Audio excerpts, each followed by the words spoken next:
네, 오늘 우리 사도행전 강의 78번째 시간입니다. 신자가 들어야 할 말이라고 하는 제목으로 사도행전 26장 24절로 32절의 말씀을 가지고 묵상하도록 하겠습니다. 어제 23장 여기서는 이제 어떠한 말씀이 나옵니까? 바울을 죽이지 않으면 우리가 밥도 안 먹겠다, 물도 안 먹겠다라고 하는 약 40여 명이 동맹을 한 것입니다. 이와 같은 동맹을 거짓 맹세다 그렇게 정의했습니다.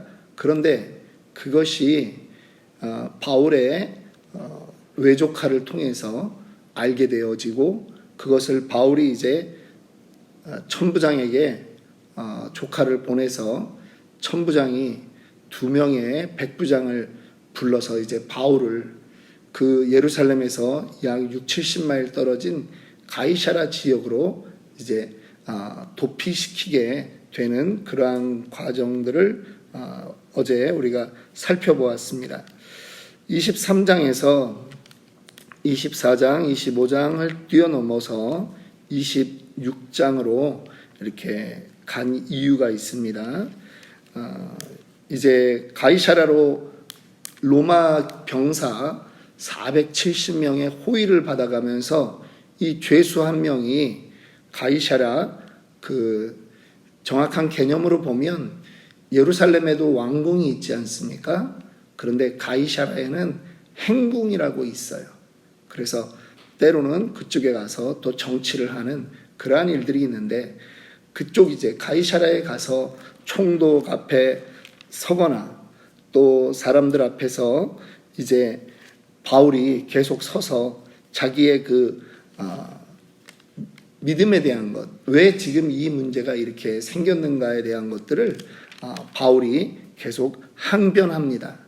그래서 이제 그 부분들은 우리가 앞서서 배웠던 그러한 일들과 반복되는 부분들이 있기 때문에 제가 그 부분을 좀 뛰어넘어 이제 마지막을 향해서 말씀을 좀 전하려고 합니다.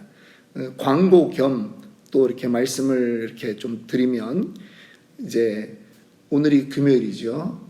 다음 주에 화수 그 정도 이제 강의를 하면 화수목까지 하면 사도행전 다 이제 마치도록 그렇게 하겠습니다.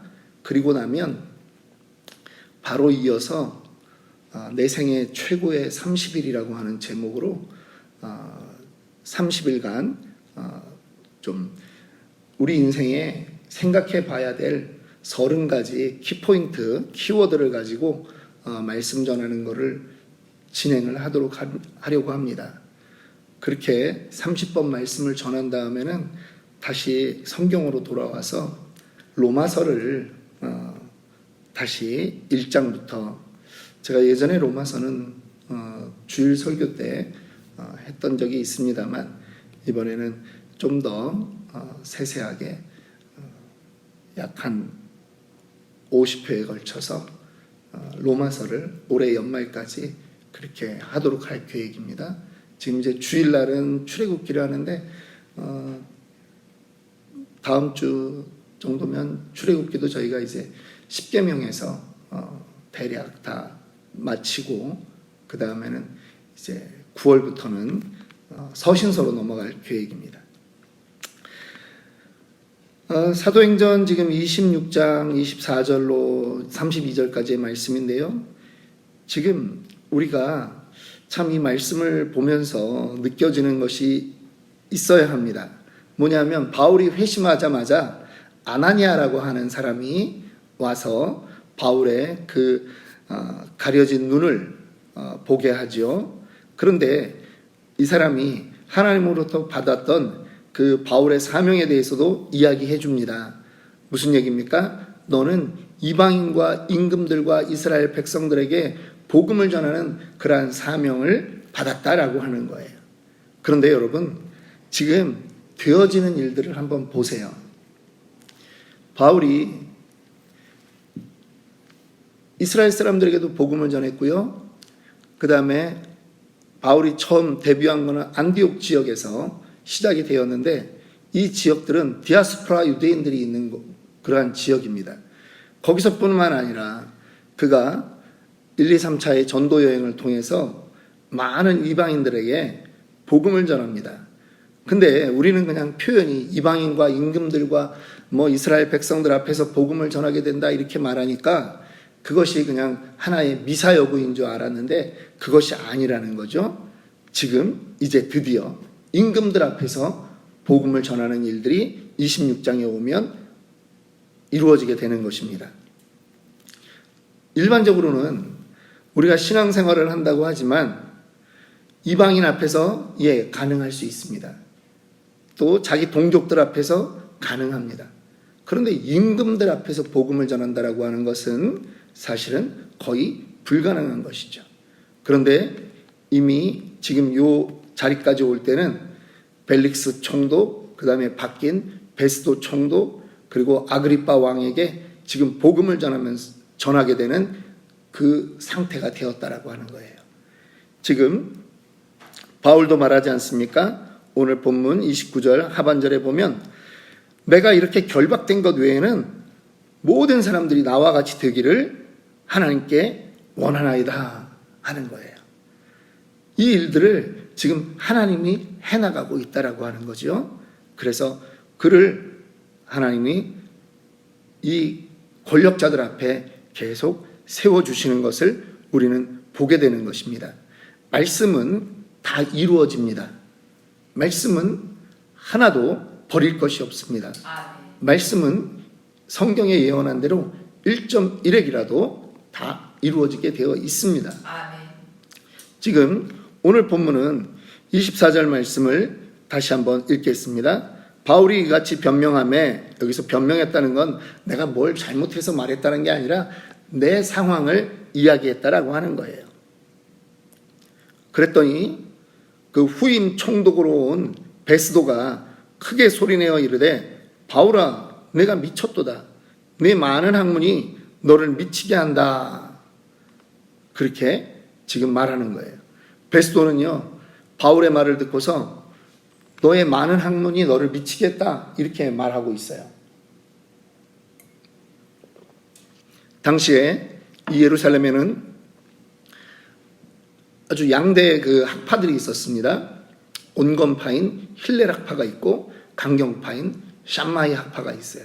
근데 가말리엘은 이 힐렐 그 학파, 그 힐렐 선생의 수제자고 바울은 바로 그 가말리엘의 문화생이거든요. 그런데 이 베스도는요 총독으로서 바울의 그 백그라운드를 이미 알고 있는 거예요. 야, 이 사람 보통 내기가 아니다. 아주 똑똑한 친구였다. 그런 얘기를 다 들어 알고 있는 거예요. 그런데 바울이 뭐라고 얘기합니까? 예수께서 십자가에 못 박혀 죽으셨지만 다시 살아나셨다라고 말하는 거예요. 그러니까 총독은 자기의 머릿속에서 이게 이해가 되지 않는 거예요. 너 미쳤구나. 여러분, 우리는 고정관념에 사로잡혀서 살고 있어요. 사람들이 어느 때 미쳤다라고 말합니까? 사전적인 의미는 정신 이상이 생겨서 보통 사람이 그 생각하는 생각 혹은 말 그런 것에서 벗어나 있다라고 하는 거예요. 그런데 사람들의 고정관념은 우리 인생은 한번 죽으면 끝이다라고 말하는 게 고정관념이라는 거죠. 근데 많이 배운 바울이 예수님은 죽었지만 살아났다 그렇게 얘기하니까 저 미쳤구나 그렇게 생각하는 거예요. 일반 사람들이 생각하는 것과 정반대를 주장하는 거예요. 예수 전했을 때 사람들이 왜 안 믿습니까? 너희가 전하는 그 예수 죽었다 살아났다며. 근데 그 예수 처녀가 애를 낳았다며. 처녀가 낳은 자식이라며.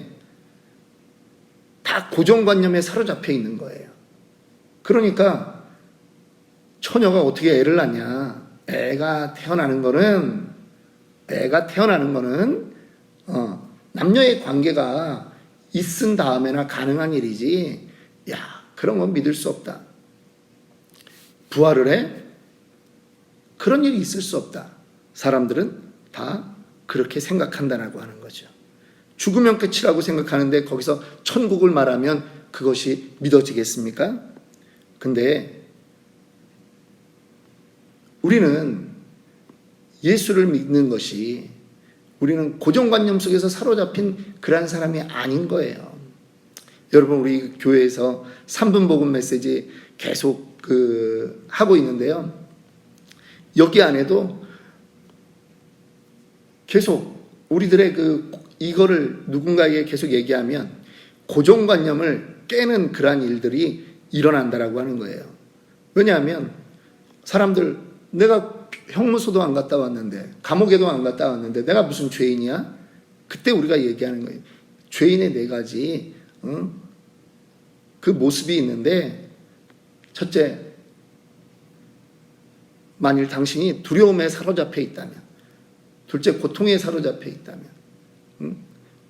누군가를 미워하고 있다면, 그리고 당신도 죽음을 맞이하게 되므로 당신은 죄인이다. 그 사람들이 생각하지 않았던 부분에 대해서 언급하는 거예요. 그리고 또 우리는 모두 아담의 후손으로 죄인이다라고 하는 것을 계속 강조하는 거죠. 그런데 또 예수님의 부활이 우리 3분 복음 메시지 할 때 한 몇 번 나오는지 아세요? 저희가 할 때 4번 나옵니다. 3분 복음 메시지를 자꾸 반복하는 이유가 있어요. 부활이 나에게도 다시 한번 날마다 확신되어지고 믿어지는 거예요. 지금 이 베스도라고 하는 총독이 바울을 미쳤다라고 말합니다. 여러분, 미쳤다라고 하는 또 다른 의미는 어떤 의미가 있느냐? 어떤 일에 대단히 열중해 있다라고 하는 거죠. 그걸 우리는 미쳤다라고 말해요. 세상의 어떤 일에도 적당히 해서 성공하는 사람은 없습니다. 미쳐야지 성공합니다. 근데 사람들은요, 어디엔가는 미쳐서 살아가게 되어 있어요. 어디에서 미쳐 있나요? 점검해 봐야 돼요. 돈에 미쳐 살고 있거나, 권력에 미쳐 살고 있거나, 명예를 따라가서 미쳐 살고 있거나, 혹은 각종 오락에 미쳐 살고 있는 그러한 사람들이 있습니다. 미치면 어떤 증세가 나타나냐 하면요, 시간과 물질을 거기다 쏟는 것에 아까워하지 않아요. 근데 세상의 것은 다 진짜가 아닌 거예요. 그거는 아무리 시간과 물질을 쏟아도 그거는 우리가 결국은 가짜에다 쏟는 거예요. 왜? 시간이 지나면 변하니까. 진짜는 변하지 않아야 되거든요. 금이 변합니까? 안 변하잖아요. 그런데 금 몇 기는 불만 갖다 대도 사라지잖아요. 영원한 것에 우리가 미쳐야 되는 거예요. 본질에 사실은 미쳐야 되는 거죠. 우리가 좋은 말로 하면 집중해야 된다라고 하는 거예요. 본질적인 것에. 그러면 이 땅에서도 성공하고 천국에서도 성공하는 인생이 되게 되어 있습니다. 주님이 하나님께 나아오는 그 인생에게 상 주신다라고 하는 것이 약속되어 있기 때문이에요. 성경의 기록은 반드시 이루어지게 되어 있습니다. 우리는 이걸 믿는 거예요. 이게 거짓이면 바울이 얘기했잖아요. 세상 사람들 가운데 우리가 가장 어리석은 자다라고 얘기했잖아요. 근데 바울이 예수를 만난 다음에 그의 고정관념이 완전히 바뀌어서 그가 예수께 올인하는 거예요. 저와 여러분들도 그런 간증이 있을 줄 믿습니다. 여러분, 예수 적당히 믿지 마세요. 예수 적당히 믿는 거 아니에요. 제가 여러 차례 저희 성도님들에게 말씀을 전하면서 이런 이야기 합니다. 예수 한 번 사는 인생인데 그것도 예수 믿고 산다고 하면서 정말 남들 입에 야, 저 친구 저거 미쳤네, 이 소리 한번 안 들어보면 창피한 거라 그랬어요. 그런 소리를 들어야 돼요. 그러면 그런 소리를 들으려면 무엇에서 차이가 나느냐, 뭐에 집중하고 뭐에 투자하느냐, 결국은 영혼 전도라고 하는 거예요. 복음 전하는 것에 집중하고 복음 전하는 것에 시간 투자해야 이 사람이 정말 거기에 목숨 걸었는지 아닌지가 나타나게 되어 있는 거예요. 주님이 뭐라고 말씀하셨어요? 사도행전 1장 8절, 오직 성령이 너희에게 임하시면 너희가 권능을 받고 예루살렘과 온 유대와 사마리아와 땅끝까지 이르러 내 증인이 되리라. 이게 우리의 사명이에요. 열정이 있어요? 도대체 어디에 열정이 있는 거예요? 증인되는 거에 열정이 필요한 거죠.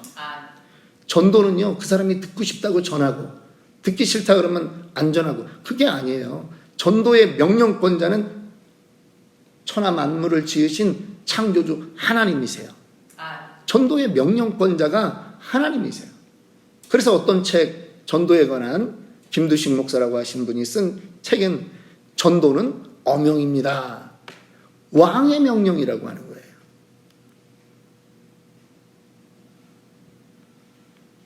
이거를 안 하고서 내가 예수 믿는 사람이다? 거짓말이에요. 그러니까 복잡하게 생각할 거 없어요. 안전하면 거짓말이에요. 내 신앙이 거짓말이라고.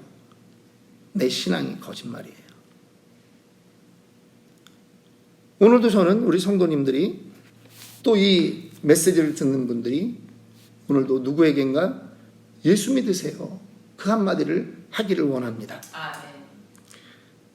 타이밍을 잘 선별해서, 그래서 그 영혼에게 예수 믿으세요, 예수 믿으세요, 그 말을 해야 됩니다. 다른 쓸데없는 말, 그거로는요 결국은 우리 끝에 마태복음 12장 36절 37절에 뭐라고 합니까? 어떤 말을 하든지 결국은 우리는 심판을 받게 된다라고 말해요. 내가 너희에게 이르노니 사람이 무슨 무익한 말을 하든지 심판날에 이에 대하여 신문을 받으리니 내 말로 의롭다함을 받고 내 말로 정죄함을 받으리라. 그런데 마지막 날에 정죄함이 아니라 칭찬받는 말은, 유일한 말은 예수 믿으세요, 이 말이에요. 그러니까 이 말을 어떻게 전해야 되는가, 이게 미쳐 있어야지. 표현이 좀 거칠면 열심을 내야지, 그런 말이에요. 지금 사도 바울은 지금 자기 앞에 선 사람들이 어떤 사람이건 간에 개의치 않고 거기에 본인이 예수를 전하는 기회로 삼는 것입니다. 사도 바울은 그의 인생의 모든 것을 누구에게 걸었습니까? 예수에게 걸었어요. 네가 미쳤구나, 이 얘기를 들었어도 사도 바울은 개의치 않는 거예요. 25절, 바울이 이르되 베스도가 가여 내가 미친 것이 아니요 참되고 온전한 말을 하나이다. 여러분, 우리도 담대하게 이야기해야 돼요. 말씀 마치겠습니다. 바울의 인생은 환난 날에, 그 개인적으로는 환난 날을 당하고 있습니다. 그런데요, 오늘 우리도 사실은 코로나 때문에 환난을 한번 겪어봤잖아요. 인생에 이런 날도 있구나. 그러면요 우리가 깨달아야 돼요. 멀지 않았구나. 주님 오실 날이 멀지 않았구나. 나 지금 정신 차려야 되겠다. 지금 징조가 나타났으니, 주님의 날이 가까웠으니 내가 이제는 게으름을 벗어버리고 주님께 더 일해야 되겠다. 도전해야 되겠다. 예수 한 번 믿는 거예요. 근데요, 지금 이 땅에서 믿는 것이 천국으로 연결되는 것을 믿으셔야 돼요. 여러분, 천국이 있어요. 이 땅은 잠깐이에요. 이 땅이 영원한 것처럼 살면 안 돼요. 육신의 연습도 잠깐의 유익이 있는데 경건의 연습은 금생과 내생에 약속이 있다라고 분명히 디모데서에 말씀하고 있잖아요. 그러면 여러분 조금 과해도 괜찮아요. 때를 얻든지 못 얻든지 예수 믿으라고 전해도 돼요. 여러분 그렇게 살기를 원합니다. 아멘.